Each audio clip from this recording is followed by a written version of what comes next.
নমস্কার বন্ধুরা, আপনারা সবাই কেমন আছেন? আশা করি সবাই অনেক ভালো আছেন। লক্ষ্মীর রান্নাঘরে আপনাদের অনেক অনেক স্বাগত।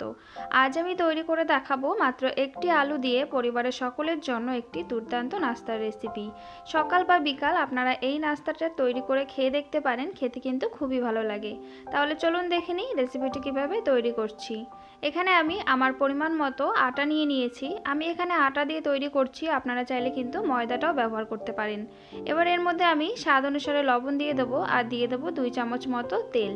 তেলটা দিয়ে এবার আটাটাকে আমি ভালো করে ময়াম দিয়ে নেব।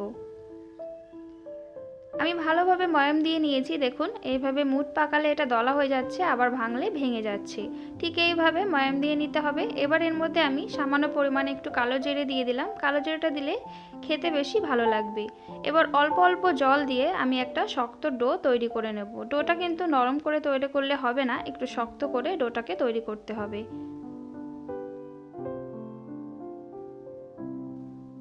দেখুন আমি ডোটা তৈরি করে নিয়েছি, কতটা শক্তভাবে এটাকে তৈরি করেছি। এবার এটাকে ঢাকা দিয়ে রেখে দেব। এবার যাব পুরটা বানাতে। তাহলে চলুন দেখে নিই পুরটা কীভাবে তৈরি করছি। এখানে আমি একটা কড়াই নিয়ে তার মধ্যে আমি পরিমাণ মতো তেল দিয়ে দেবো। এখানে আমি 3 চামচ মতো তেল দিয়ে দিয়েছি। তেলটা একটু নাড়াচাড়া করে গরম করে নিয়ে এর মধ্যে দিয়ে দেবো গোটা জিরে। জিরেটা যখন ভালোভাবে হয়ে আসবে তখন এর মধ্যে দিয়ে দেবো মিডিয়াম সাইজের দুটো পেঁয়াজকে আমি একদম ছোট ছোট করে কেটে নিয়েছি। সেই পেঁয়াজ কুচিটা দিয়ে একটু নাড়াচাড়া করে হালকা নরম হয়ে আসা অবধি পেঁয়াজটাকে ভেজে নেব।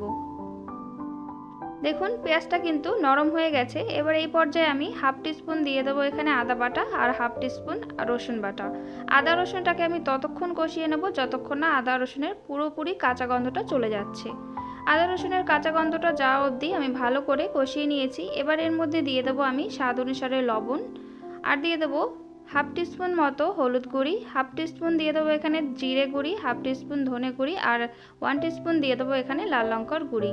ঝালটা অবশ্যই আপনারা আপনাদের পছন্দ মতো দেবেন। আমি এখানে কাঁচা লঙ্কা ব্যবহার করিনি, আপনারা চাইলে কিন্তু কাঁচা লঙ্কাটাও দিতে পারেন। এবার আমি সামান্য পরিমাণে জল দিয়ে মশলাটাকে ভালো করে কষিয়ে নেব। দেখুন মশলাটা কিন্তু আমি ভালোভাবে কষিয়ে নিয়েছি। এবার আমি এর মধ্যে দিয়ে দেব বড় সাইজের একটা আলুকে আমি এরকম ছোট ছোট টুকরো করে কেটে নিয়েছি, সেই আলুটাকে দিয়ে দেব। আলুটা দিয়ে মশলার সাথে ভালো করে নাড়াচাড়া করে নেব। আমার চ্যানেলের রেসিপি যদি আপনাদের ভালো লেগে থাকে তাহলে অবশ্যই লাইক করে দেবেন। নতুন বন্ধু হয়ে থাকলে চ্যানেলটিকে সাবস্ক্রাইব করে আমার পাশে থাকবেন। মশলার সাথে আলুটাকে ভালো করে নাড়াচাড়া করে মিশিয়ে নিয়ে এবার লো আঁচে ঢাকা দিয়ে কিছুক্ষণের জন্য হতে দেব। কিছুক্ষণ পর ঢাকাটা তুলে নিয়ে নাড়াচাড়া করে নেব। এখানে কিন্তু আমি একটু জল ব্যবহার করব না, এই লো আঁচে রেখে এইভাবে একটু ঢাকা দিয়ে দিয়ে আলুটাকে কিন্তু পুরোপুরিভাবে সিদ্ধ করে নিতে হবে। এইভাবে একবার এই নাস্তার রেসিপিটি তৈরি করে খেয়ে দেখবেন, ছোট থেকে বড় সবাই কিন্তু খুবই পছন্দ করবে। আমি এই প্রসেসটা 2 থেকে 3 বার করে আমি দেখুন এটা কিন্তু একদম তৈরি হয়ে গেছে, আলুটা একদম গলে গেছে। এবার আমি এই পর্যায়ে দিয়ে দেবো বেশ কিছু ধনেপাতা কুচি। আপনাদের হাতের কাছে থাকলে দেবেন, না হলে দেওয়ার দরকার নেই, তবে দিলে খেতে একটু বেশি ভালো লাগে। ভালো করে নাড়াচাড়া করে নামিয়ে এটাকে ঠান্ডা করে নেব। এখানে আমি আটাটাকে আবার একটু ভালো করে মেখে নেব। আটাটা ভালো করে মেখে নিয়ে এখানে লেচি তৈরি করে নিতে হবে। আমি লুচির আকার করেই লুচি যেরকম তৈরি হয় সেই রকম ছোট ছোট করে করে নিচ্ছি, আপনারা চাইলে কিন্তু বড় করেও করে নিতে পারেন। আমি লেচিগুলো কেটে নিয়েছি। এবার এখান থেকে একটা লেচি নিয়ে আমি একটু বেলে নেব। এখানে কিন্তু তেল বা আটা ময়দা কোনো কিছুই লাগবে না বেলতে, এইভাবেই বেলে নেওয়া যাবে। আমি একটুখানি মোটা রেখে এই আটাটাকে একটু ছোট গোল লুচি তৈরি করে নেব। দেখুন ঠিক এরকমভাবে। এবার যে পুরটা তৈরি করে রেখেছিলাম সেই পুরটা এর মধ্যে দিয়ে দেব। পুরটা দিয়ে এবার আমি মুখটাকে ঠিক এইভাবে করে বন্ধ করে দেব। ভালো করে বন্ধ করে মুখটাকে যেটুকু এক্সট্রা আটা আছে ওটা বের করে হাত দিয়ে চেপে চেপে একটু গোল করে নিলেই হবে। এটা কিন্তু বেলার একদমই দরকার নেই, এইভাবে হাত দিয়ে চেপে চেপে এটাকে তৈরি করে নিয়েছি। সবগুলোকে আমি একইভাবে তৈরি করে নিয়েছি। এবার আমি কড়াইতে তেল গরম করে নিয়েছি আগে থেকেই, তার মধ্যে এবার আমি এই নাস্তাগুলো দিয়ে দেব। এখানে কিন্তু তেলটা হালকা গরম করে নিতে হবে আর একদম লো আঁচে রেখে তেলের মধ্যে নাস্তাগুলোকে দিয়ে দিতে হবে।